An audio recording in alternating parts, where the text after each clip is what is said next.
दोस्तों, कितने बार हमको ऐसा लगता है कि हम भलाई क्यों करें, अच्छा जीवन क्यों जिए, जब हमें उसका कोई नतीजा, कोई प्रतिफल प्राप्त नहीं हो रहा है। परंतु एक बात मैं आपको बताना चाहता हूं कि परमेश्वर का वचन बाइबल हमें इस बात के लिए प्रतिज्ञा करता है, यदि हम परमेश्वर के साथ और उसके वचन के अनुसार चलते हुए अपना जीवन व्यतीत करते हैं, तो उसने उन लोगों के लिए एक अद्भुत स्थान तैयार कर रखा है, जहां पर कोई क्लेश नहीं, कोई आंसू नहीं, कोई दुख नहीं। क्या आप इन बातों को गहराई से जानना और समझना चाहते हैं? क्योंकि ये स्थान हर एक मनुष्य के लिए उपलब्ध है, बस उसकी शर्तों को पूरा करना है। इन बातों को जानने के लिए आइए मेरे साथ इस अध्ययन में शामिल हो जाइए।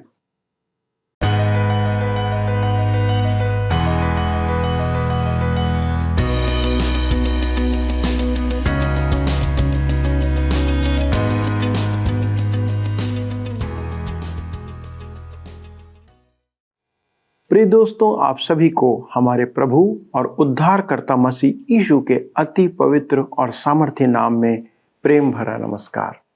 आपके सुंदर और मुस्कुराते हुए चेहरे को देखकर हमें बहुत हर्ष होता है, क्योंकि परमेश्वर ने हमें ऐसा ही रहने की आज्ञा दी है।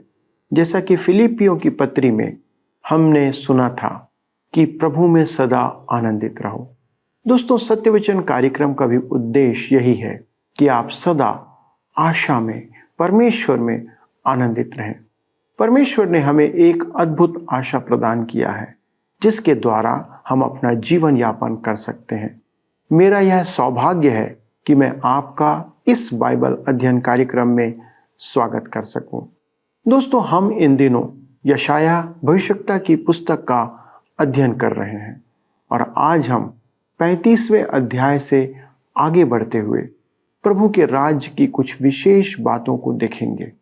परमेश्वर का राज्य या प्रभु का राज्य हमारी समझ से बाहर है। मित्रों, हम कल्पना भी नहीं कर सकते कि परमेश्वर अपने राज्य में हमारे लिए किन किन अद्भुत और आश्चर्यजनक बातों को करने जा रहा है। हम उन बातों को देखेंगे जो हमारी कल्पना से आज बाहर है, पर ऐसा विचार भी हम नहीं कर सकते। दोस्तों, परमेश्वर ने अपनी प्रजा के लिए यह सब कुछ तैयार कर रखा है। एक ऐसा स्थान जहां सिर्फ प्रेम, आदर, धार्मिकता और न्याय ही होगा। किसी भी हिंसा और अनैतिक बातों के लिए वहां कोई स्थान नहीं होगा। हम उसकी कल्पना तो नहीं कर सकते, पर उसकी आशा जरूर कर सकते हैं। तो चलिए उसी आशा के साथ हम अपने अध्ययन को आरंभ करते हैं। मित्रों, आइए आज हम अपने अध्ययन को यशायाह की पुस्तक 35 अध्याय उसके 3 पद से आरंभ करें। यहाँ पर इस प्रकार से लिखा है, ढीले हाथों को दृढ़ करो और थरथराते हुए घुटनों को स्थिर करो। सृष्टि हमें नई देह में देखने की प्रतीक्षा में है। यशायाह 35 के 4 में लिखा है, घबराने वालों से कहो या बांधो, मत डरो, देखो तुम्हारा परमेश्वर बदला लेने और प्रतिफल देने को आ रहा है। हाँ, परमेश्वर आकर तुम्हारा उद्धार करेगा। दंड के तूफान के मध्य परमेश्वर की प्रजा आनंद करेगी, क्योंकि वे जानते हैं कि परमेश्वर आकर बचाएगा। जी हाँ, कलीसिया को आशा है और आनंद है कि वह महाक्लेश में नहीं होगा। यशायाह 35 उसके 5 और 6 पद में लिखा है, तब अंधों की आंखें खोली जाएंगी और बहिरों के कान भी खोले जाएंगे। तब लंगड़ा हरिण की सी चौकड़ियां भरेगा और गूंगे अपनी जीभ से जय जयकार करेंगे, क्योंकि जंगल में जल के सोते फूट निकलेंगे और मरुभूमि में नदियां बहने लगेंगी। रोग, अस्वस्थता, कष्ट आदि सब मनुष्यों के पापों का परिणाम है। यह सब प्रभु राज में समाप्त हो जाएगा। यशायाह 35 उसके 7 से 9 पद में लिखा है, मृग तृष्णा ताल बन जाएगी और सूखी भूमि में सोते फूटेंगे, और जिस स्थान में सियार बैठा करते हैं उसमें घास और नरकट और सरकंडे होंगे। वहां एक सड़क अर्थात राजमार्ग होगा, उसका नाम पवित्र मार्ग होगा। कोई अशुद्ध जन उस पर से न चलने पाएगा। वह तो उन्हीं के लिए रहेगा और उस मार्ग पर जो चलेंगे वे चाहे मूर्ख भी हों तो भी कभी न भटकेंगे। वहां सिंह न होगा और कोई हिंसक जंतु उस पर न चढ़ेगा, न वहां पाया जाएगा, परंतु छुड़ाए हुए उस पर नित चलेंगे। मेरे मित्रों, यह प्रभु के राज्य के समय पृथ्वी का अति सुंदर दृश्य है। परमेश्वर के परिवार के सदस्य सियोन लौटेंगे। यह पृथ्वी की आत्मिक दशा है। मनुष्य आत्मिक नवजीवन पाएगा। हम यशाया 35:10 में पढ़ते हैं, यहोवा के छुड़ाए हुए लोग लौटकर जय जयकार करते हुए सियोन में आएंगे और उनके सिर पर सदा का आनंद होगा। वे हर्ष और आनंद पाएंगे और शोक और लंबी सांस का लेना जाता रहेगा। क्या आप इससे अच्छी कोई बात सोच सकते हैं? यह इस्राएल के लिए ही नहीं, सब उद्धार प्राप्त मनुष्यों के विषय में है जो पृथ्वी पर प्रभु के राज्य में प्रवेश करेंगे। जकरिया की पुस्तक 14 अध्याय उसके 16 और 17 पद में लिखा है, तब जितने लोग यरूशलेम पर चढ़ने वाली सब जातियों में से बचे रहेंगे, वे प्रति वर्ष राज्य को अर्थात सेनाओं के यहोवा को दंडवत करने और झोपड़ियों का पर्व मनाने के लिए यरूशलेम को जाया करेंगे। और पृथ्वी के कुलों में से जो लोग यरूशलेम में राजा अर्थात सेनाओं के यहोवा को दंडवत करने के लिए न जाएंगे, उनके यहाँ वर्षा न होगी। रिचर्ड वेबस्टर ने कहा, हे उद्धारकर्ता, अपने लौटने में शीघ्रता कर, देरी न कर, अन्यथा प्राणी आशा खो देंगे। देरी न कर, अन्यथा पृथ्वी नरक बन जाएगी और तेरी कलीसिया मिट्टी में मिल जाएगी। और वह महान पुनरुत्थान का दिन शीघ्र ला कि कब्रें जिनमें सड़न और मिट्टी है तुझे सूर्य और सितारे दें। अभागी दुल्हन कहती है, प्रभु यीशु आ। संपूर्ण सृष्टि पीड़ा में कराहती रोती है, परमेश्वर के पुत्रों के प्रकट होने की बाट जोहती है। इस प्रकार यशाया की पुस्तक का प्रथम मुख्य भाग सहस्त्र वर्षीय प्रभु राज की आशीषों के साथ पूरा होता है। अंधकार के बाद, कष्टों के बाद ज्योति चमकी, प्रभु राज का आनंद प्रकट हुआ। यहोवा के छुड़ाए हुए लोग लौटकर जय जयकार करते हुए सियोन में आएंगे और उनके सिर पर सदा का आनंद होगा। वे हर्ष और आनंद पाएंगे और शोक और लंबी सांस का लेना जाता रहेगा। मेरे मित्रों, अब हम यशाया की पुस्तक के दूसरे भाग में आते हैं। यह भाग उपरोक्त और आने वाले भागों से भिन्न है। इसमें भविष्यवाणी का उच्च स्तर छोड़कर यशाया इतिहास के अभिलेख तक उतर आता है। भाषा भी काव्य रूप से हटकर गद्य रूप धारण कर लेती है। पहले भाग में परमेश्वर की व्यवस्था तथा दंड देने का तरीका दिखाया गया है। अंतिम भाग में हम परमेश्वर का अनुग्रह देखेंगे, अर्थात दंड के स्थान पर उद्धार देखेंगे।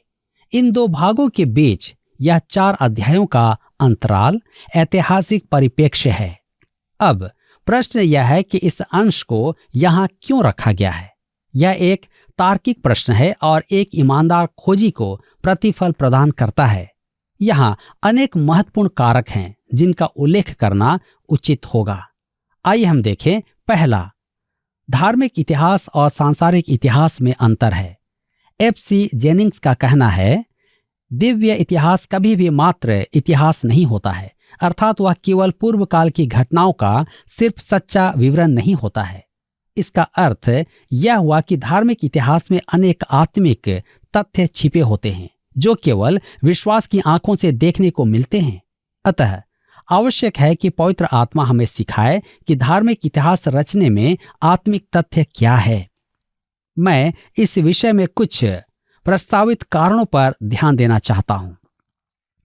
पहला है, ये घटनाएं एक आम इतिहासकार के लिए साधारण प्रतीत होंगी, परंतु परमेश्वर की प्रजा से संबंधित घटनाएं स्वर्ग के मापदंड के लिए महत्वपूर्ण हैं। दूसरा, इन अध्यायों में विश्व शक्ति अशूरों के हाथ से निकलकर बेबीलोन के हाथ में आती है। बेबीलोन सर्वप्रथम महान विश्व शक्ति हुआ जो परमेश्वर की प्रजा के लिए भय का कारण था। बेबीलोन को वह युग आरंभ करना था जिसे हमारे प्रभु यीशु ने लूका सुसमाचार 21 अध्याय के 24 पद में कहा, अन्य जातियों का समय। तीसरा है, यह भाग दाऊद की संतान का वृतांत है जो बैरियों से घिरा हुआ था और लगभग मृत्यु के मुंह में चला गया था, परंतु छुटकारा फिर राज करने लगा।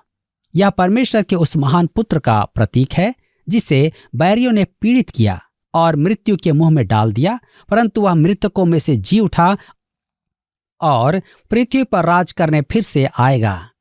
हिजकिय्याह एक ऐसा राजा था जो राजा दाऊद के पद चिन्हों पर चलता था। वह एक दुर्बल चरित्र का राजा था। वह निर्बुद्धि के काम करता था। हमारा प्रभु यीशु तो दाऊद से भी महान था और क्रूसित एवं पुनर्जीवित मसीह होने के कारण हमारे लिए पहला कुरिन्थियों के पत्र 1 उसके 30 पद के अनुसार ज्ञान ठहरा, अर्थात धर्म और पवित्रता और छुटकारा। इस अध्याय की रूपरेखा में अनेक आत्मिक तथ्य प्रकट हैं। अब हम मुख्य दूसरी बात को देखेंगे।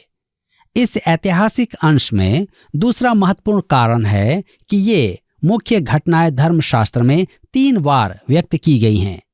दूसरे राजाओं की पुस्तक 18 अध्याय और 19 अध्याय, दूसरा इतिहास 29 और 30 अध्याय और यशायाह की पुस्तक के इस भाग में। यह तथ्य कि पवित्र आत्मा ने इसे धर्मशास्त्र में 3 बार लिखना चाहा, अपने आप में एक महान महत्व का कारण है। ये विवरण एक समान तो नहीं है, परंतु मिलते जुलते हैं। कुछ विद्वानों के विचार में यशायाह इन तीनों का लेखक है, या कम से कम राजाओं की पुस्तक के विवरण को उसी ने लिखा है। निश्चय ही पवित्र आत्मा के पास हमारे लिए यहाँ कुछ विशेष आत्मिक सत्य एवं संदेश हैं, जिन्हें हमें जल्दबाजी में महत्वहीन समझकर अनदेखा नहीं करना है। तीसरी मुख्य बात, इस संक्षिप्त भाग में 3 महत्वपूर्ण विस्मयकारी चमत्कार का विवरण है। पहला, मृत्यु का स्वर्गदूत 1,85,000 अशूर सैनिकों को मार डालता है। यशायाह 37 उसके 36 से 38 पद में। दूसरा, आहाज की धूप घड़ी में सूर्य 10 अंश पीछे हट जाता है। यशायाह 38 उसके 7 से 8 पद में। तीसरा, परमेश्वर हिजकिय्याह को चंगाई देकर उसे 15 वर्ष जीवन दान देता है। यशायाह 38 उसके 1 से 5 पद। अब हम चौथे मुख्य बात पर आते हैं।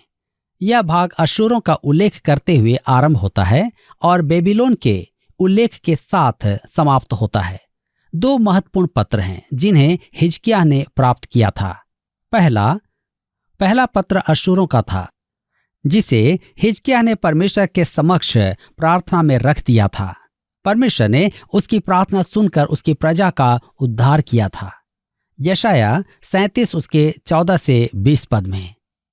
अब हम दूसरा पत्र बेबीलोन के राजा का था, जिसे पढ़कर हिजकिय्याह फूल गया। उसने यह पत्र परमेश्वर के सामने प्रार्थना में नहीं रखा। इसका परिणाम यह हुआ कि यहूदा लूट लिया गया। यशायाह 39 1 से 8 पद में।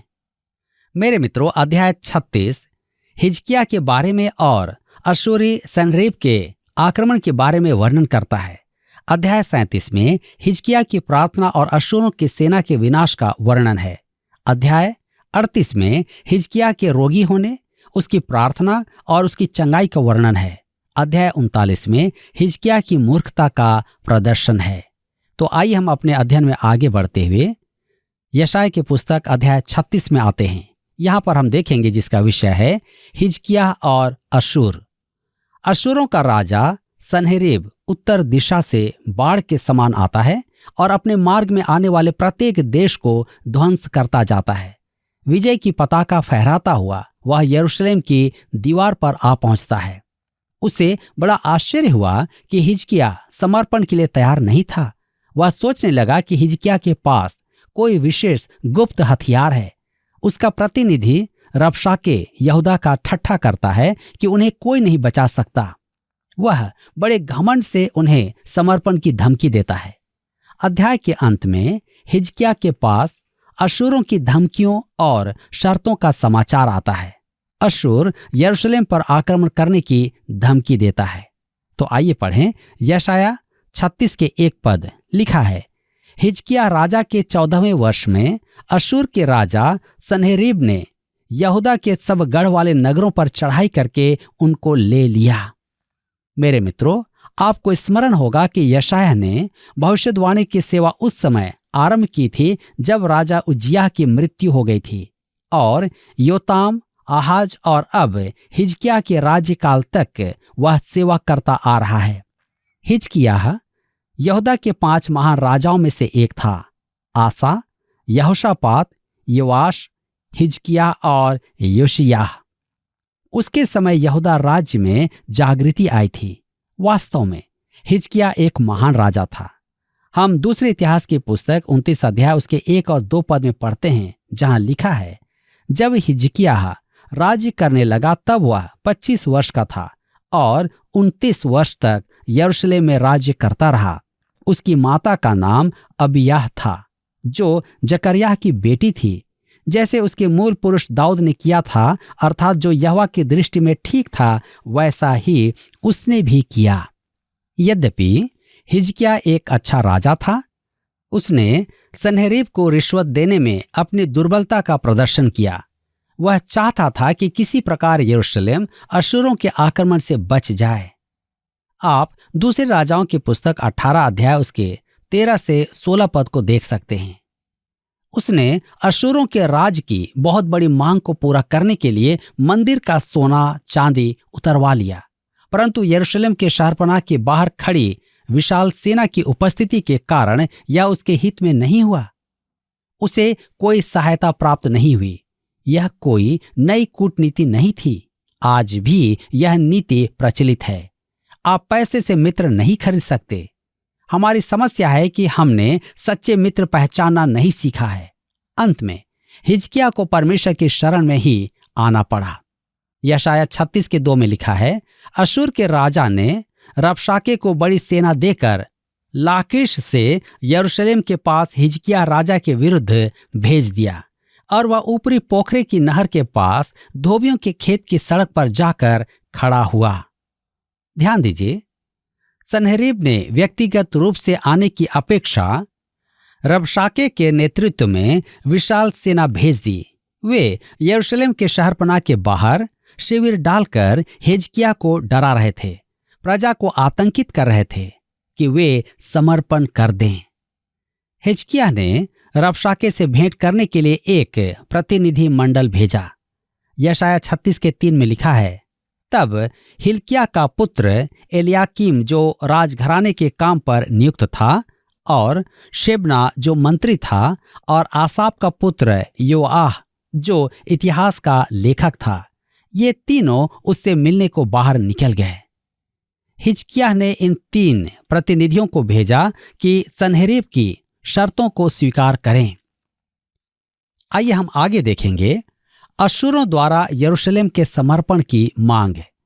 यशायाह 36 के 4 में लिखा है, रबशाके ने उनसे कहा, हिजकिय्याह से कहो, महाराजा धीराज अशूर का राजा यूं कहता है कि तू किसका भरोसा किए बैठा है।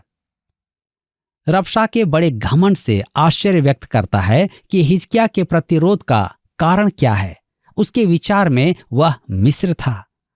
यशायाह 36 के 6 में लिखा है, सुन, तू तो उस कुचले हुए नरकट अर्थात मिस्र पर भरोसा रखता है। उस पर यदि कोई टेक लगाए तो वह उसके हाथ में चुभकर छेद कर देगा। मिस्र का राजा फिरौन उन सब के साथ ऐसा ही करता है जो उस पर भरोसा रखते हैं। मेरे मित्रों, उस समय अशूरों की सेना मिस्र विजय के अभियान पर अग्रसर थी। उनकी अप्रसन्नता का कारण था कि यरूशलेम उनके मार्ग में बाधा था। सच तो यह था कि हिजकिय्याह ने अपने पिता के समान मिस्र से सहायता मांगी थी, परंतु हिजकिय्याह को मिस्र से सहायता नहीं मिली। इस विचार में रबशाके सही था। वह एक और संभावना की कल्पना करता है। यशायाह 36 के 7 पद में लिखा है, फिर यदि तू मुझसे कहे कि हमारा भरोसा अपने परमेश्वर यहोवा पर है, तो क्या वह वही नहीं है जिसके ऊंचे स्थानों और वेदियों को ढाकर हिजकिय्याह ने यहूदा और यरूशलेम के लोगों से कहा कि तुम इस वेदी के सामने दंडवत किया करो। क्या तुम सच में अपने परमेश्वर पर भरोसा रखते हो? यहाँ उसका आत्मिक विवेक उसे अनुचित संकेत देता है। क्या वह वही नहीं है जिसके ऊंचे स्थानों और वेदियों को ढाकर उसकी समझ में ये ऊंचे स्थान और वेदियां यरूशलेम के जीवित परमेश्वर की उपासना के स्थान थे। उसके विचार में हिजकिय्याह ने सब प्रकार की उपासना विधि समाप्त कर दी थी और अब उनके पास कोई परमेश्वर नहीं था जिससे वे सहायता की याचना करें। आज अनेक मनुष्य में आत्मिक विवेक नहीं है। मुझे लोग लिखकर पूछते हैं, सब कलीसियां एक जैसी हैं, वे सब एक ही स्थान पर पहुंचने के प्रयास में हैं। ये लोग बूढ़े रबशाके के समान हैं, उन्हें उत्तर का बोध नहीं है। जब वे कहते हैं कि आपका विश्वास अर्थ नहीं रखता, जब तक आपके मन में निष्ठा है, वे प्रभु यीशु की बात का खंडन करते हैं। यूहन्ना रचित सुसमाचार 14:6 में लिखा है, मार्ग और सत्य और जीवन मैं ही हूं, बिना मेरे द्वारा कोई पिता के पास नहीं पहुंच सकता। आइए देखें, रबशाके द्वारा व्यक्त तीसरी संभावना अशूरों का घमंड प्रकट करती है। यशायाह 36 उसके 8 और 9 पद में लिखा है, इसलिए अब मेरे स्वामी अशूर के राजा के साथ वाचा बांध, तब मैं तुझे 2000 घोड़े दूंगा, यदि तू उन पर सवार चढ़ा सके। फिर तू रथों और सवारों के लिए मिस्र पर भरोसा रखकर मेरे स्वामी के छोटे से छोटे कर्मचारी को भी कैसे हरा सकेगा। बहुत कम संभावना थी कि हिजकिय्याह अपने संसाधनों और शक्ति पर निर्भर होकर यरूशलेम की रक्षा के विषय सोच रहा था। इसलिए रबशाके 2000 घोड़े देने का प्रस्ताव रखता है ताकि सारी चीजें समान हो, जो वास्तव में उसका ठट्ठा कर रहा था। रबशाके द्वारा चौथी संभावना की कल्पना करना उसकी धूर्तता का प्रदर्शन है। यशायाह 36 के 10 में लिखा है, क्या मैंने यहोवा के बिना कहे इस देश को उजाड़ने के लिए चढ़ाई की है? यहोवा ने मुझसे कहा है, उस देश पर चढ़ाई करके उसे उजाड़ दे। मेरे मित्रों, वह कहता है कि इस्राएल के यहोवा ही ने उन्हें यरूशलेम के विरुद्ध भेजा है और वह अशूरों के पक्ष में है। इसमें संदेह नहीं कि परमेश्वर ने अपनी प्रजा को दंड देने के लिए अशूरों को साधन बनाया था, परंतु वह यरूशलेम उनके हाथ में नहीं पड़ने देगा। यशायाह 36 के 11 में लिखा है, तब एलयाकीम, शेबना, योआह ने रबशाके से कहा, अपने दासों से आरामी भाषा में बात कर, क्योंकि हम उसे समझते हैं। हमसे यहूदी भाषा में शहर पनाह पर बैठे हुए लोगों के सुनते बातें ना कर। एलयाकीम, शेबना और योआह रबशाके से कहते हैं कि वह उनसे आरामी भाषा में बात करे। अब तक वह ऊंची आवाज में इब्रानी भाषा बोल रहा था कि यरूशलेम के शहर पनाह पर उपस्थित सैनिक सुने। वह झूठे प्रचार में दक्ष था। दुश्मन सदा ऐसा ही करता है। वह चिल्ला चिल्लाकर कह रहा था कि सैनिक सुनकर जनता में आतंक फैलाएं। उसका उद्देश्य था कि उसकी आवाज इन प्रतिनिधियों के साथ सैनिकों तक पहुंचे। निसंदेह उनका विरोध भी रबशाके को चिल्लाने पर विवश कर रहा था। हम आगे पढ़ते हैं। यशायाह 36 उसके 18 से 20 पद में लिखा है, ऐसा न हो कि हिजकिय्याह यह कहकर तुमको बहकाए कि यहोवा हमको बचाएगा। क्या और जातियों के देवताओं ने अपने अपने देश को अशूर के राजा के हाथ से बचाया है? हमात और अर्पाद के देवता कहाँ रहे? सपवैम के देवता कहाँ रहे? क्या उन्होंने शोमरोन को मेरे हाथ से बचाया है? देश देश के सब देवताओं में से ऐसा कौन है जिसने अपने देश को मेरे हाथ से बचाया हो? फिर क्या यहोवा यरूशलेम को मेरे हाथ से बचाएगा? रबशाके बड़े घमंड से कहता है कि किसी का भी देवता उन्हें अशूरों के हाथ से नहीं बचा पाया था। यहूदावासी क्यों यहोवा की सहायता की बाट जोह रहे हैं? वह यहोवा को अन्य जाति देवताओं के तुल्य दर्शा रहा था। मेरे मित्रों, यहां पर स्पष्ट है कि रबशाके घमंड से भरा हुआ था। आज हम में से कई लोग इसी प्रकार अपने जीवन में घमंड से भरे हुए हैं। तो आइए हम सब अपने जीवन को आज जांचें। इस वचन के द्वारा परमेश्वर आप सबको आशीष दे। दोस्तों, आज हमने एक बार और इस बात को देखा जो भजन संहिता 118 अध्याय के 8वें पद में लिखा है कि यहोवा की शरण लेनी मनुष्यों पर भरोसा रखने से उत्तम है। क्या आप ऐसा मानते हैं? संसार में हमारे पास भरोसा रखने के अनेक संसाधन हो सकते हैं। किसी को घोड़ों का, किसी को रथों का, किसी को धन का, तो किसी को ताकत का, किसी को राज्य का, तो किसी को राजा का। हमारे पास अनेक संसाधन हो सकते हैं, पर उन संसाधनों के बीच एक और संसाधन है, परमेश्वर यहोवा, हमारा सृजनहार परमेश्वर, जिसने हमें बनाया, हमें रचा है, हमें गढ़ा है। वह हमारी चिंता करता है। उसके हाथों से कोई भी बात ना तो घट सकती है और ना बढ़ सकती है। उसकी संप्रभुता पूरी संसार पर है। शायद आज मनुष्य को लगता हो कि परमेश्वर नहीं है, वह छुप गया है, उसे इन बातों से कोई इल्म नहीं, कोई मतलब नहीं। पर ऐसा नहीं है मित्रों। परमेश्वर ना तो सोता है ना ही ऊँघता है। उसकी आंखें सदा पृथ्वी पर फिरती रहती है। वह सब बातों का हिसाब रखता है। आप अपने जीवन में किस पर भरोसा रखते हैं? राजा हिजकिय्याह अपने ऊपर, अपनी सेना के ऊपर भरोसा रखता था। आज हमारी आवश्यकता है कि हम अपना भरोसा उस परमेश्वर यहोवा पर रखें, जो हमारे लिए कुछ भी करने की सामर्थ रखता है। दोस्तों, आपके पास एक राजा है, आपके पास एक परमेश्वर है। भले ही आज वह अपनी सामर्थ को, अपने राज्य को स्थापित नहीं किया है, पर आज भी नियंत्रण उसी के हाथों में है।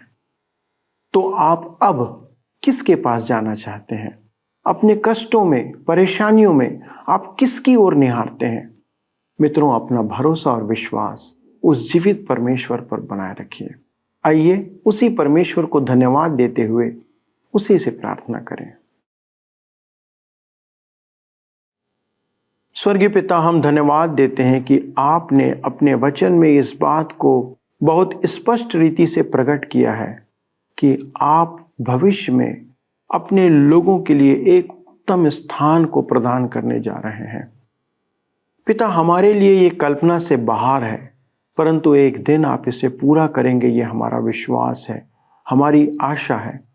प्रभु, हम आपको धन्यवाद देते हैं और हमारी विनती है पिता कि आज हमारे दर्शकों में से जो इन वचनों को सुन रहे हैं, जितने भी ऐसे लोग हैं जो कि आज इस उत्तम आनंद में भागीदार होने से वंचित हैं, प्रभु आप उन पर आशीष प्रकट करें।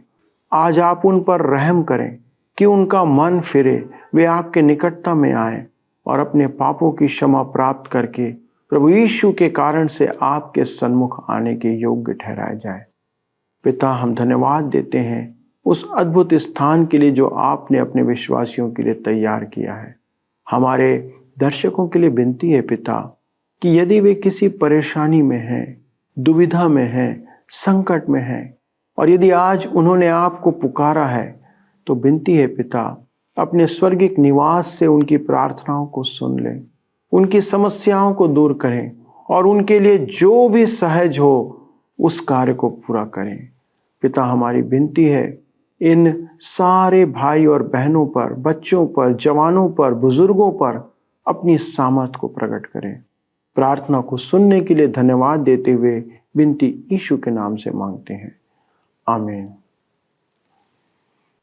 दोस्तों, मुझे पूरा विश्वास है कि आज के अध्ययन ने आपको आत्मिक तौर पर बहुत ही दृढ़ बनाया होगा, क्योंकि आपने ये जान लिया कि परमेश्वर ने उन लोगों के लिए जो उससे प्रेम रखते हैं और उसके साथ चलते हैं, अद्भुत योजना बना रखा है। अगले प्रसारण में हम इसी अध्ययन को आगे बढ़ाएंगे। तब तक परमेश्वर के साथ चलते रहें और उस आशा में आनंदित रहें। प्रभु आपको आशीष दे। आइए अब हम प्रश्नों को देखें। पिछले प्रश्न का उत्तर है सी, देह। एदोम अर्थात एसाव देह का प्रतीक है। आज के अध्ययन पर आधारित प्रश्न है, आज के अध्ययन में इतिहास का लेखक कौन था? ए, एलियाकीम, बी, शेबना, सी, रबशाके, डी, योआह। मित्रों, इस प्रश्न का उत्तर हमें कल सुबह 6 बजे से पहले विकल्प ए, बी, सी या डी के साथ अपना नाम, पता, स्थान के साथ 9651433397 पर SMS या WhatsApp करें। सभी विजेताओं को विशेष पुरस्कार प्रदान किए जाएंगे। धन्यवाद। क्या आपको यह कार्यक्रम पसंद आया? अभी हमें एक मिस कॉल करें और आप अगले विजेता हो सकते हैं।